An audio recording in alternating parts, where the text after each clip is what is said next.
Imagine a city where life thrived at every step, merchants shouting in the market, children running along the stone streets, and music flowing through the villas. And just a few hours later, all of this vanished under a layer of volcanic ash, frozen for centuries. In this video, you will discover how the residents of Pompeii lived, who governed the city, what they traded, and how their daily life and celebrations unfolded. You will witness the moments of the catastrophe through the eyes of Marcus, Flavia, and Pliny the Elder, feeling the fear and courage of the people on the day of Vesuvius's eruption. We will tell you how the city was forgotten for 1,600 years and how archaeologists brought it back to life. You will explore Pompeii today, an open-air museum where every street comes alive before the eyes of millions of tourists. This video is not just a story about a disaster, it is a journey through the centuries, showing how life and human memory can triumph over time and nature. Pompeii lay in a green valley at the foot of Vesuvius, on the fertile soil of Campania. In summer, the air was thick with the scent of vineyards and the sea, and the volcano on the horizon seemed not a threat, but part of the landscape, like an old god who had fallen asleep forever.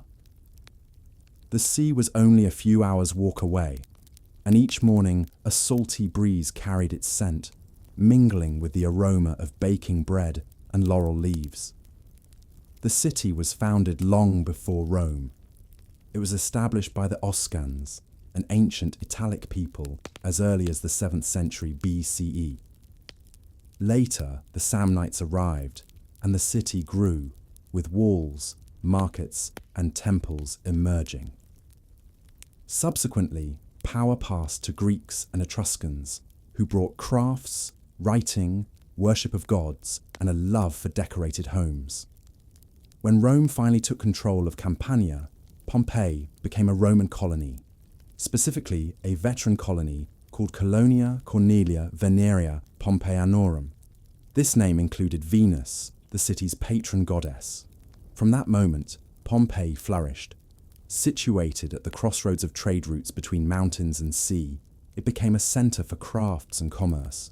Merchants came from Naples, Sicily, Africa, and Syria.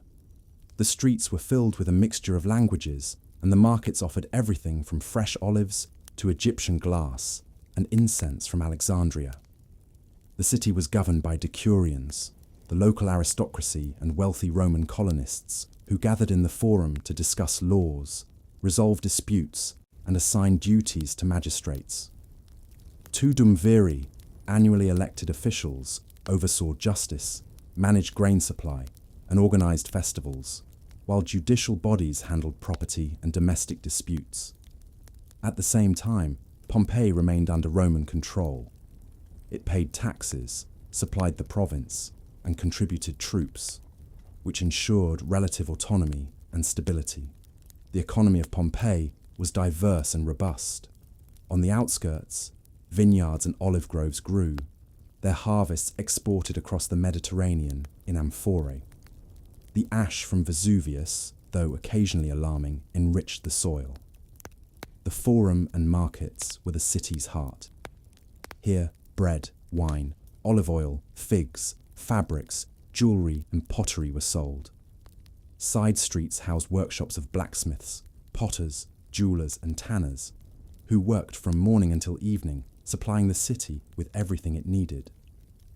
Wealthy families built villas with atriums, terraces, fountains, and luxurious gardens.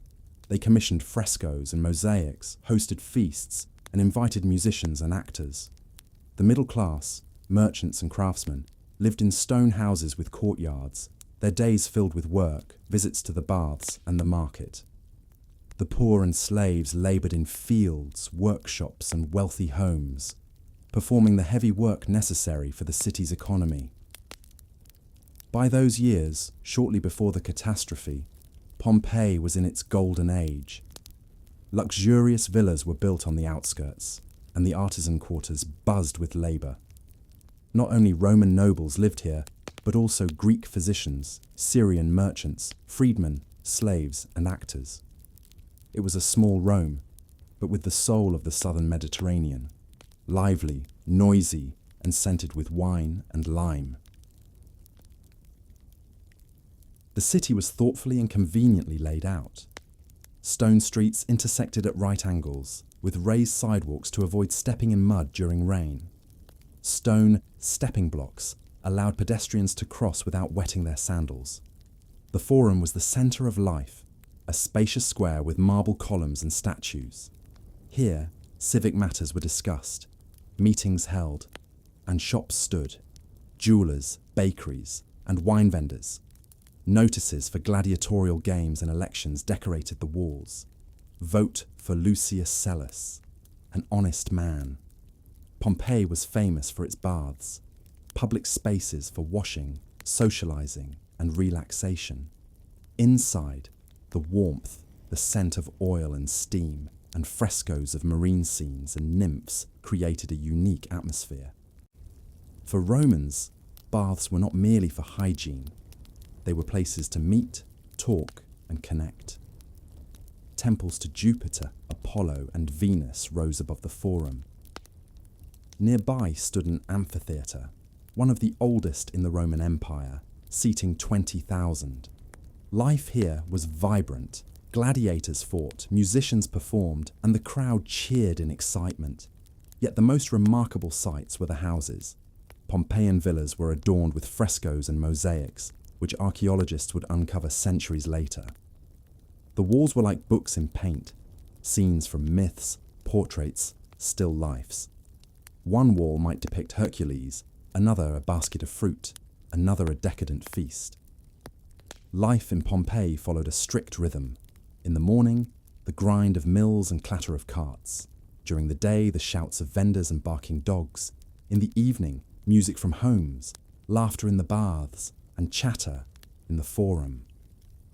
The city thrived, filled with the sounds and smells of fresh bread, wine, olives, and herbs, as if life would never end.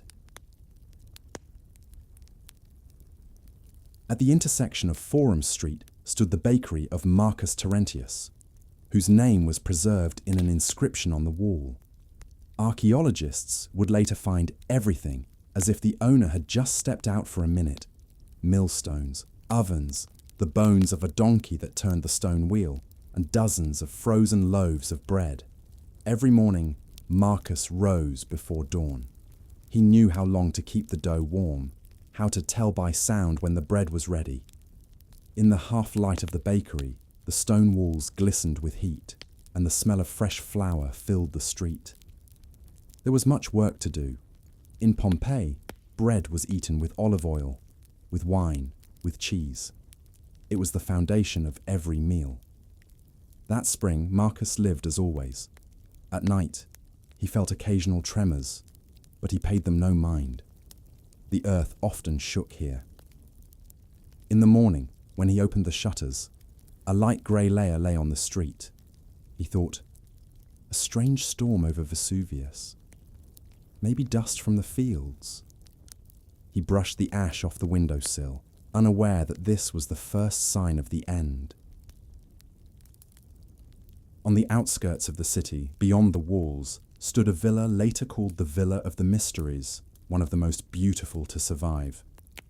There lived Flavia, a young woman from a wealthy family. Mornings in her house began with music. A slave played the lyre, and in the atrium, the inner courtyard, a marble fountain splashed. Flavia loved celebrations, and on that day, she was preparing for a summer festival in honor of Dionysus.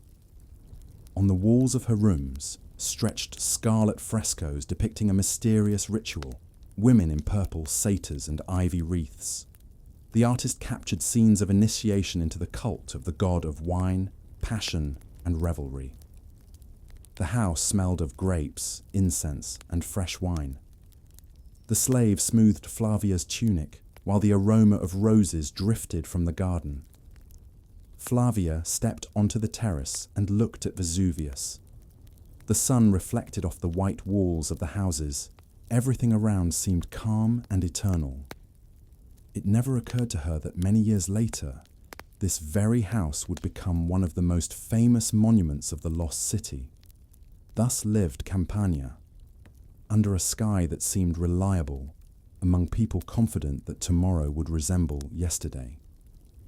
Life in Pompeii flowed with such an abundance of colours and sounds that no one noticed. Nature itself had already begun preparing the finale, quietly and inexorably. On August 24th, 79 AD, the morning began peacefully like any other. The sun gently illuminated the valley of Campania. The air was warm and humid, and the wind carried the smell of salt and herbs from the sea. Vesuvius, which for centuries had seemed a silent and benevolent neighbour, loomed over the city with its usual steadfastness. But on that day, it began to show itself differently, almost imperceptibly at first, but gradually becoming increasingly obvious. At first, the ground trembled slightly. For the residents of Campania, this was nothing new. Their land shook periodically, and no one paid it much attention. But then a huge dark cloud appeared at the top of Vesuvius, shaped like a pine tree, rising high into the sky. Rocks and debris began to fall on the outskirts of the city, and the air smelled of sulphur. A faint sense of alarm settled in people's hearts. The wind picked up the ash and spread it through the streets like early snow. In Pompeii, the situation quickly turned chaotic. Ash covered the streets, the air became thick and sticky, and every breath was difficult. People rushed to their homes, closing windows and doors. Some grabbed valuables, others their children. Marcus, the baker, ran to his bakery and home to find his wife. He heard neighbours' screams, the screech of collapsing roofs, and the smell of sulphur hit his nose, his eyes watering from the smoke. On the way, he saw heavy stones pierce the roofs of houses and the streets turning into a grey mass of ash and debris. His heart raced and his thoughts swirled. How can I find my family? On the outskirts of the city, Flavia and her family hid in the cellar of the Villa of the Mysteries. They hoped it would be limited to tremors and ash, that it was only a storm that would soon pass. But with every passing minute, the darkness in the cellar deepened. The ground shook harder, and the smell of sulphur mixed with wine and dampness penetrated even here. Flavia held her younger relatives close, praying to Dionysus and all the gods she knew. She heard pounding and scraping above her head, as if the very earth were trying to destroy her home. People reacted to the disaster in different ways. Some prayed, some gathered gold and jewels, some stood still, staring at the sky where the cloud above the volcano had now become black and dense, settling onto the streets below. Panic grew with each passing minute. Many lost one another in the chaos, and screams mingled with the rumble of falling stones. Then came the climax, the pyroclastic flow. A torrent of scorching gases, ash and debris surged down the slopes of Vesuvius with such force that nothing alive could withstand it. The hot air instantly burned everything around, and the ground beneath their feet seemed to melt. People froze in their final poses, some covering their faces with their hands, some embracing loved ones, others simply standing as if frozen in prayer. Marcus, trying to escape, did not make it to his family. Flavia and her loved ones, huddled together in the cellar, felt the air fill with unbearable heat. The vibrations of the earth, the noise of falling stones, the smell of sulphur. All of this became a single moment that lasted and lasted, but ended suddenly. On the opposite shore of the Bay of Naples, at a relatively safe distance from Vesuvius, stood Pliny the Elder. He was a man of unparalleled curiosity and discipline, a scholar, writer, naturalist, and fleet commander, All at once, his eyes carefully observed the horizon when suddenly he noticed an unusual cloud rising above the volcano. It was unlike any clouds he had seen on his travels. Dense, tall, black with shades of grey, like a giant pine tree stretching into the sky, with pieces of ash and debris scattering around it. Pliny immediately understood that this was no ordinary weather phenomenon. He recalled descriptions of volcanoes from ancient texts, his observations of nature and phenomena, and concluded, Vesuvius is erupting. His heart tightened with anxiety, but his mind remained clear. This could involve not only scientific value, but also human need. Without hesitation, Pliny organized boats and a crew of sailors to approach the volcano. His goal was twofold. He wanted to get closer to the center of the disaster to study the phenomenon and, at the same time, deliver aid to people if possible. He understood that the catastrophe could be devastating, but the duty of a researcher and a citizen required action. Fate called him not as a scientist, but as a man, his nephew, Pliny the Younger, would later write, detailing the entire day of the eruption. In his letters, one feels both admiration and horror. The nephew conveys both the courage and the tragedy of his uncle, who, aware of the danger, still faced the force of nature.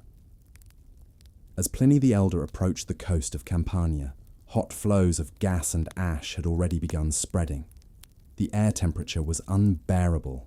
The acrid smell of sulphur burned his nostrils, and small stones and ash struck the boats and people. Fate was merciless. Pliny suffocated before he could reach the goal of saving all those in danger. Yet his contribution was invaluable. Pliny the Younger preserved his uncle's letters, which recorded observations of the eruption, the first scientific descriptions of a volcano and a disaster in human history. When all was over, the city disappeared under a 6-meter layer of ash and debris.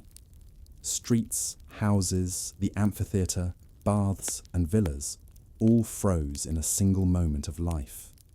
Bread in the ovens, frescoes on the walls, personal belongings, even the bodies of people. Everything remained as if time had stopped. Pompeii became a city where life was forever captured in eternity. After the catastrophe, life in Pompeii ceased instantly, but the world around continued to exist. The valley of Campania bloomed once again. Fertile land became covered with vineyards, olive groves, and gardens, nourished by occasional rains and warm sunlight. People living nearby grew grapes, harvested olives and grain, and with each passing year, fewer and fewer remembered that beneath this soil once lay an entire city. Oblivion came gradually. Ruined houses buried in ash vanished from memory, and fragments of frescoes and shards of amphorae transformed into legends and stories passed down by the elders. Locals began speaking of a cursed land, of fields that brought strange misfortunes, where the grass grew unevenly and trees seemed to tremble as if sensing some foreign calamity. No one dared to dig deep.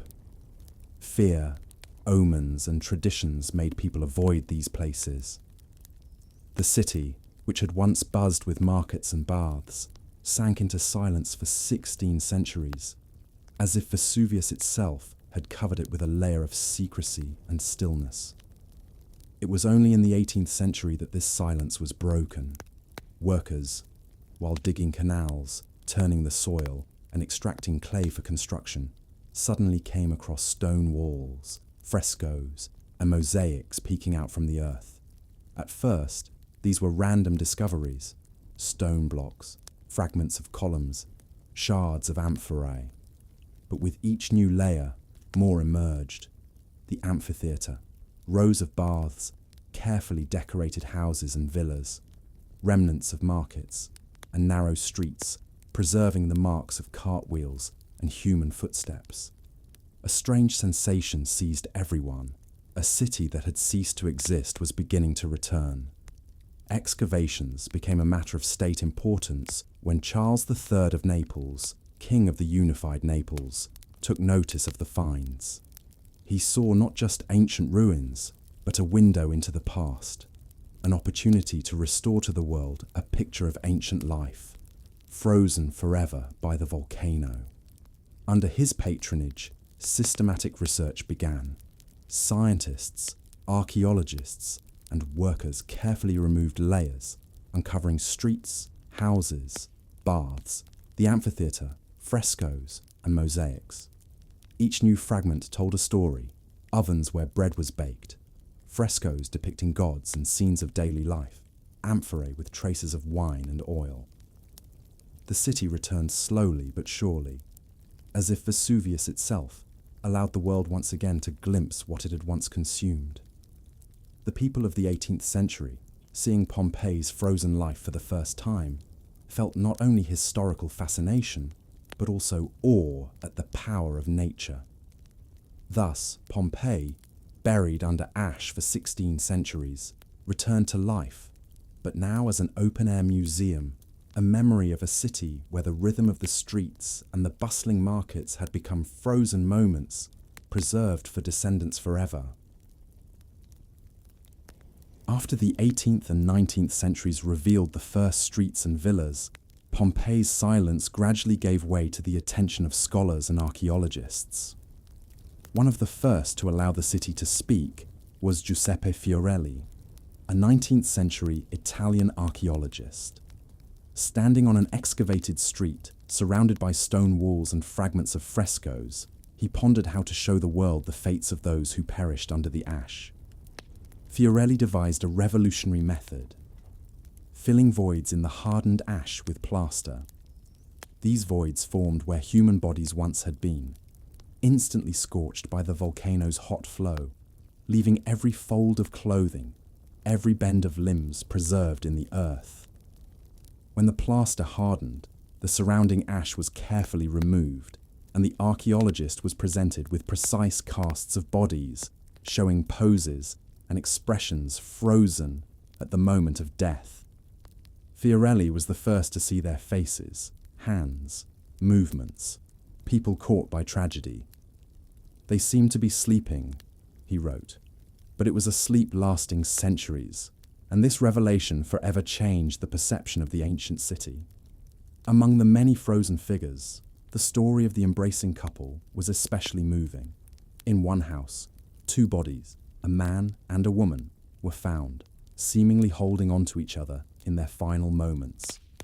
Their pose became a symbol of Pompeii, a reminder that even in the face of death, love remains stronger than anything. People looking at the plaster cast felt the trembling humanity of an event that had happened almost 2,000 years ago. Equally touching was the story of a dog found in a house on the city's outskirts. Its body was twisted in a desperate attempt to free itself from the chain that had bound it. Nearby, archaeologists found a collar with its owner's name, and this small evidence of life immediately made the dog's story personal and almost tangible. It was part of a family, part of a world once consumed by Vesuvius. But archaeology brought not only individual people and animals back to life, but also entire scenes of daily existence.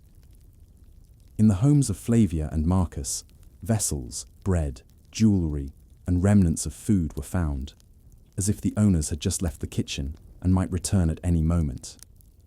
In a bakery, impressions of loaves remained on stone slabs.